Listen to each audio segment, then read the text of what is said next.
Satellite towns are very important to us as Nigerians, because these are settlements, are houses majority of Nigerians. Once these places are developed infrastructurally, there wouldn't be anyone thinking about coming to stay within the city and everything. And you can even see the traffic in the morning when you want to get out. All those satellite towns, all of them, it takes hours for you to get out. And when you are going home again, tired from your office, it takes you a very long time again before you arrive in your various homes. No matter how much you leave early, you just have to still encounter such thick traffic, which sometimes a journey of ordinarily 10-15 minutes to get you to your destination in town will take you 2 hours. It does have severe effects on commuters in terms of both their physical health as well as their mental health. And it's not just on the individual, it goes beyond the individual. That can also reflect negatively on family life as well as the larger community. Corruption, no doubt, has assisted the distortion of the master plan of Abuja. So in the next 20 years, Abuja will be worse than what Lagos was when people cried that we should have a federal capital. 20 years' time. Is Abuja at the risk of becoming another Lagos?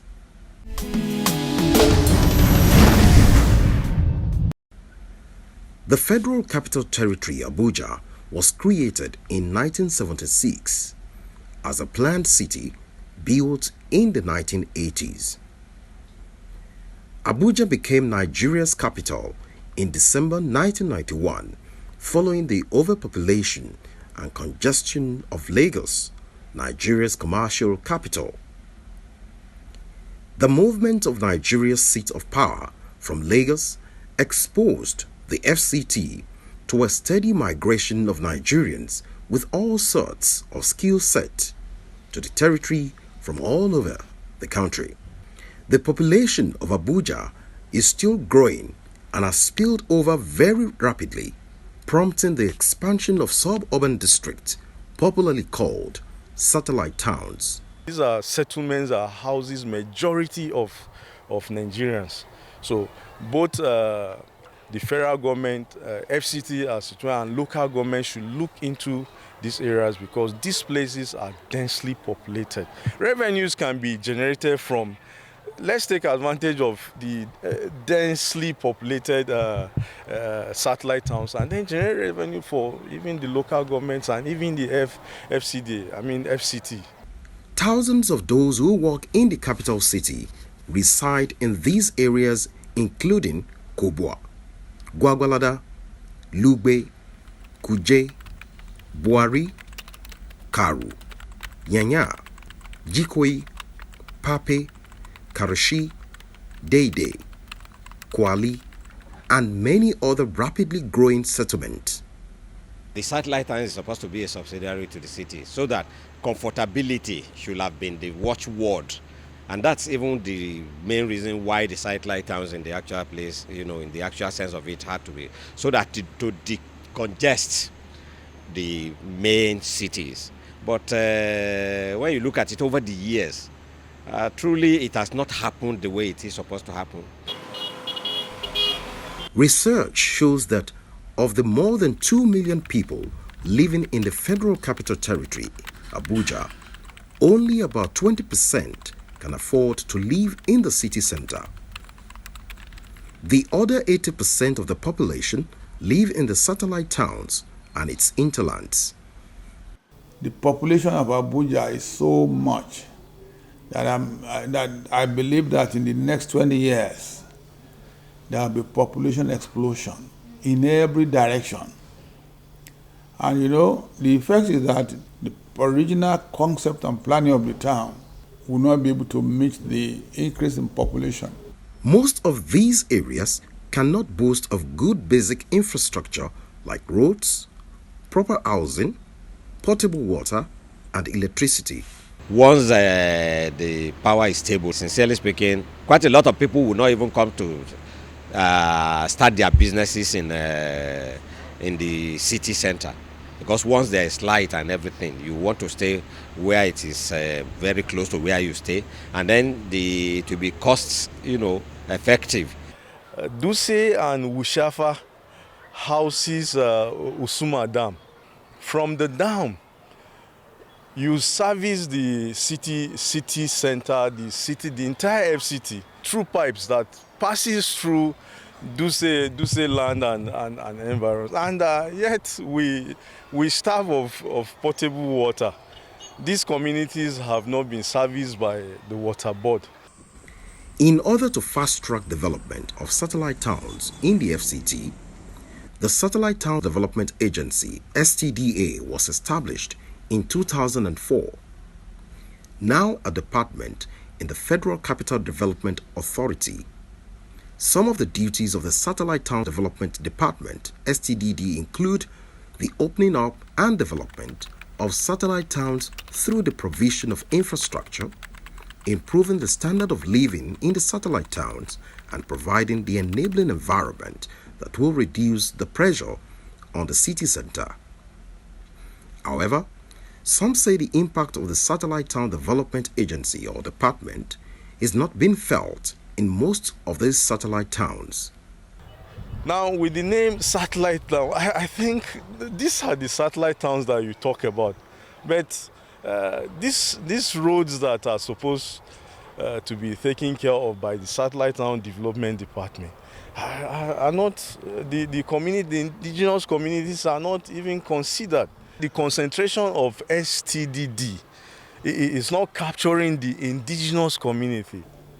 Go to Kubwa, go to Lugbe, go to Gwagwalada, go to Katampe, go to Yanya. For instance, at the time, coming to Abuja in the morning from Yanya area or from the airport area, oh, it's not the Tea Party at all.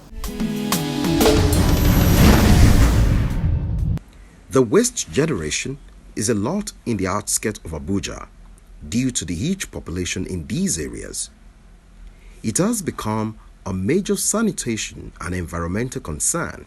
A lot of waste disposal contractors stopped coming. I remember in those days they used to come and pick waste from street to street, but now they are not coming, so it's left in the hands of Mebola, informal arrangement. You see this Mebola, they will come and pick waste from you, you pay them, they'll go and dump the waste in bridges, waterways and canal, causing a lot of problem. Once there's heavy rainfall, you see serious flood. Most of these satellite areas of the FCT have no official or government service refuse collection system. Residents are forced to engage the services of some refuse collectors, popularly known as Babambola collectors. Oh my God, we need to actually to do something about that. It is crazy that you are coming out, somebody will come and collect refuse from your house, and in front of you, there are a few meters, you drop it inside a gutter. I have had opportunity, and when you try to complain some of those things, you yourself become an odd man. They will look at you as if they want to kill you. So, all the little waterways we have are nothing to write home about. Those areas, for me, they are death traps. The Bola boys, which they are menace to the society, sincerely speaking, if anybody might say. But people just accept them for the fact that, one, there is no way they will be taking their refuse. So where will they even take their refuse? So they allow the Bola boys to come, pick the refuse and everything. And of course, the Bola boys too. There is no refuse dump nearby where even when they collect all this refuse, they will take them there easily. Or even if there is a refuse dump, they must have been seeing the refuse dump site as very, very far from all the places where they collect these things. I think the area council is supposed to be responsible for that. And if the area council, maybe for financial reasons or whatever it is, cannot, do that, I think the FCT, the minister should do something about it. Mr. Alpha James, who has been living in Kubwa for more than 15 years, runs a business right beside one of the illegal dump sites patronized by the refuse collectors. I keep telling them not to drop. Sometimes some good Nigerians will stop and drive them, but you see those guys are violent. They are violent because these are guys that are, some of them, they worked under the influence of drugs. You understand? They can start fighting. So I think the best part is for the environmental unit to have an enforcement team that will come or station some of their boys in the morning and in the evening to ensure that all the bridges in Kubwa, to mount the place to have to, to kind of drive these people from dropping waste. I think they have and also they should create a central waste disposal unit where they can also sensitize them to take this thing to that place, not to be dropping them in the streets. They end up taking most of this thing into the canals, and that's what usually causes flood during the raining season. But we're just lucky that I think a few years back, they had to now expand the canal, After expanding the canal, that was when the issue of flood, was reduced, but not taken off completely, yes. And of course, now that even the Bola boys have seen it as a free zone for them to dump everything, they are doing it. And of course, you see security men even passing while they will stand on the bridge and carry their dumps in bags and everything and throw. Nobody says anything. And if you are the one who is saying something, they are very, very volatile the way you see them. They have knives, they have everything. It has happened before that if anyone, says something or whatever it is, the next thing, or you want to prevent them, the next thing is they will just shoot you with knife. And they don't have address. So you can't trace them to anywhere once they do anything or commit any crime. Kubwa is a very large residential district in the Buari Area Council. The Kubwa community has been in existence since 1990 and was also meant to house the middle and low-income earners in the territory. Though the town has experienced some growth, development has not moved along with the population explosion and expansion into the hinterlands. A lot of people have come into Kubwa to stay, and also there's pressure on government facilities and amenities, like the roads. If you come in the evening, you see a lot of traffic.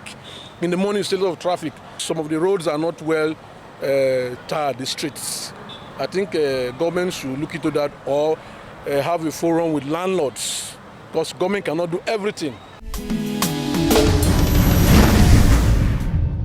Dutse Alaji in the Buari Area Council is seen as one of the most affordable satellite towns in the FCT.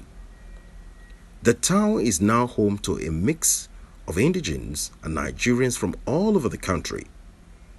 Despite its proximity to the city center, Dutse Alaji is largely underdeveloped. If the roads are not properly graded, tarred, and then with drainages, the topography of the land around here tells you that you'll be faced with an ecological challenge. A lot of water comes from the top of the mountain, and it finds it difficult to flow through because there are no drainages. Most times houses are flooded because no proper drainages. The roads are bad. When it rains, you have to wait until the floods are over before you can trek out. Even when you have a vehicle, it's difficult to drive through flood waters. The last district in the Abuja Municipal Area Council, Guaranpa, contains the largest single housing estate in Nigeria, officially known as the Guaranpa Housing Estate. If you live in Guaranpa now, if you want to come in anytime from 3 o'clock, be ready to spend at least 2 hours on the highway because of the volume of traffic. Most, particularly in the first Guaranpa settlement areas, have been turned to commercials or business premises, such that people just park anywhere on the road, dash into the supermarket, pick what they want to pick, and come and pick their car. Meanwhile, there is traffic behind, and people are suffering there. So my thinking is that there is need to rejig the architecture of Federal Capital Territory. The estate is the largest of its kind in Africa, providing residence to a majority of the civil servants in federal ministries and government parastatals.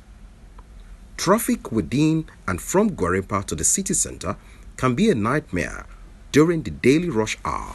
There's been a huge influx of people, and that is evident in the traffic, especially in this 3rd Avenue Road. There is usually huge traffic congestion, and it wasn't like that before. And there's really no road expansion in that regard. So most times people going for school run, you're just meeting unnecessary traffic. And there's been so much infrastructure development. Lots of eateries, lots of malls are cropping up, and this is causing to the traffic. So in terms of infrastructure, yes, there are more buildings, there are more banks, there are more restaurants, but then the road network is still the same. Lugbe is one of the popular satellite towns in Abuja. Lugbe is primarily residential and has become densely populated as the settlement expands. Lugbe is no longer beautiful because, number one, we don't have good roads. The roads are bad, very, very bad, and it's like the government presence are not even here at all. Then the water system too is very, very poor too. Most people here buy mirror, they buy water from all these guys that push wheelbarrow and the rest. Then the electricity aspect, I could still say that is totally zero. There's no light in Lugbe, no light at all. Maybe you get light today, next time you get light is like 4 days time or 3 days time. We're always running generators to either offices, at everywhere, you know, and at the end of the month, those are on that are not on the meter. They will bring estimated bill that is very outrageous for them to keep paying, and that's not too nice for we citizens of Nigeria. Most of the third roads in Lugbe, they are not properly done.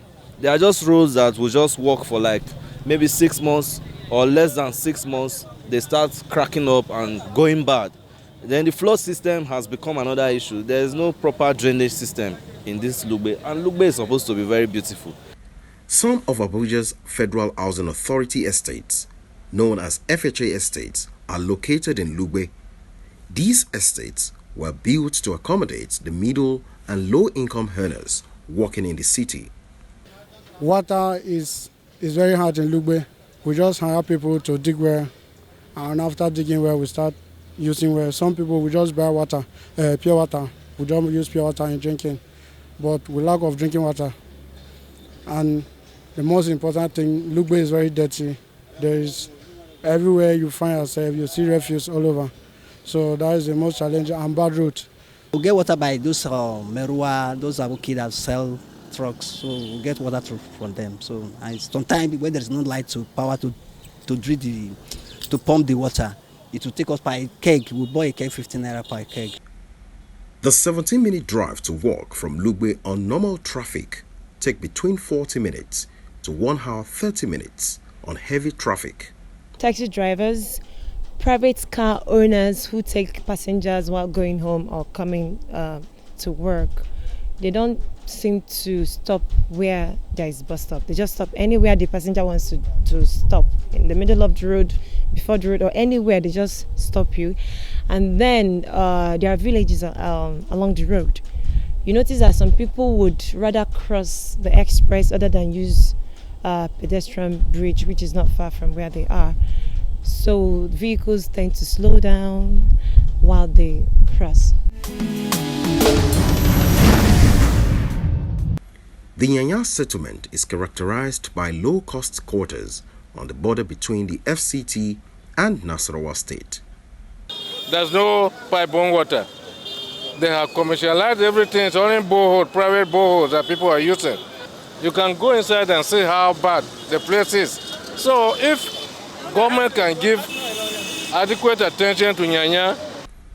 The Nyanya area is densely populated by middle and low-class public workers and other poor Nigerians trying to make a living in the Federal Capital Territory. What you can use 30 minutes to reach town, we use about 2-3 hours, except if you are leaving now by 1 o'clock, maybe for a little bit, hold up will reduce. But if you say in the morning, you have to, tie your belt for the hold up. That Karachi Road, you see, if that place is taken care and finished in time, all this hold up will finish. The traffic to and fro Nyanya to the city every morning and evening has been described as some of the worst traffic experiences in the FCT. That particular express serves residents of Mararaba, Nyanya, Karu, Jikoi, Kurudu, and others. If the road is free, we're supposed to spend like 45 minutes to drive to town. But due to the traffic every day, it's worse on Mondays actually, but due to this traffic, we spend like 1.5 hours, 2 hours, 2.5 hours, depending on where you live. Like people coming from Karu may not spend that much time, but coming from Maraba, Masaka, Ado, you spend more time on the road. The aspect that affects me most is when you spend this number of time on the traffic, it gets you angry.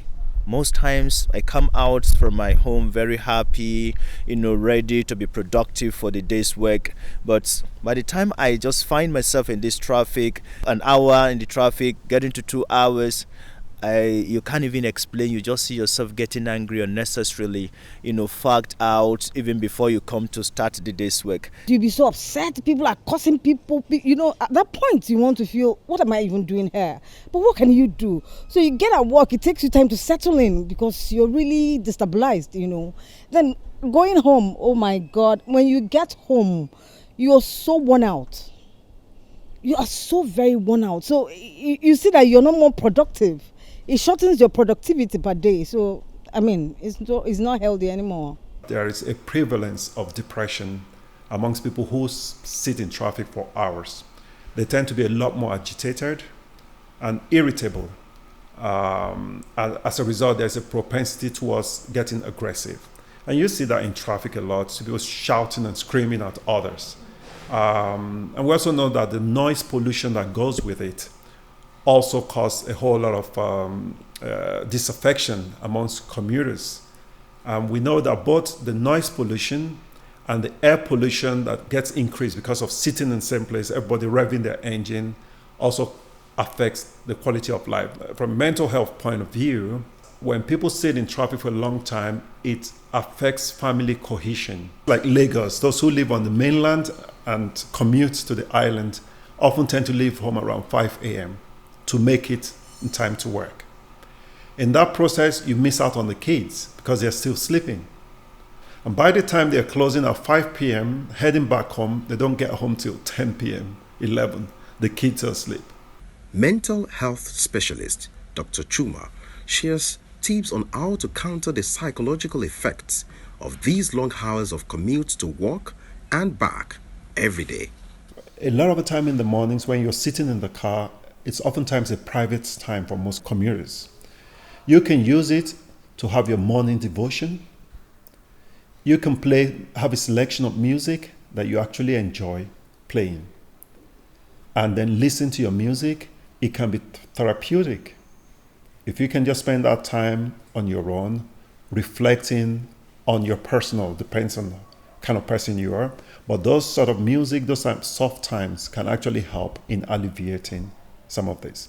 Then it's also important that the individual is aware of this sort of issues. So they're educated in terms of they know what can arise as a result. So you have a way of checkmating yourself. Some experts believe the federal government can put the spotlight on some of these areas by locating some of their agencies to the satellite towns as a way of attracting attention to their basic needs. It's like when you live in Ikeja and you are going to Victoria Island. You have to leave 4 a.m., 5 a.m. Or you are coming from Yanakwaja, you are coming to Victoria Island. Or you are coming to Ikeja. I think one of the defects in the master plan of Abuja is the over-centralization of government offices and business areas.